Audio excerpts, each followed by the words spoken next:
La construction des pyramides, telle celle de Saouré, qui nous servira d'exemple, a toujours fait l'objet de débats entre archéologues. Selon une des hypothèses les plus vraisemblables, l'intérieur de la pyramide était constitué de blocs de pierre prélevés dans les carrières proches du site et grossièrement taillés sur place. Le travail était effectué à la main avec des ciseaux, des maillets et des marteaux.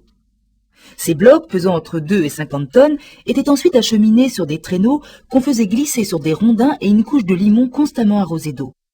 L'empilage des blocs se faisait par tranches verticales et inclinées vers le centre de la pyramide afin que l'ensemble travaille par compression et tienne sans aucun ciment ou mortier. Chaque tranche était délimitée par un joint de pierre plus petite et plus finement taillé. Afin de hisser les blocs de pierre, des rampes d'accès étaient dans un premier temps aménagées sur les 4 côtés de la future pyramide. On arasait la strate ainsi créée pour récupérer sa planéité.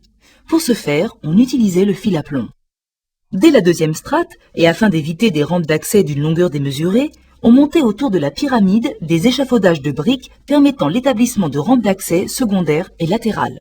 Les opérations de lissage du parement, constituées de pierres différentes, parfois apportées de fort loin par voie d'eau, constituaient les travaux de finition. Puis, on démontait les échafaudages et les rampes d'accès.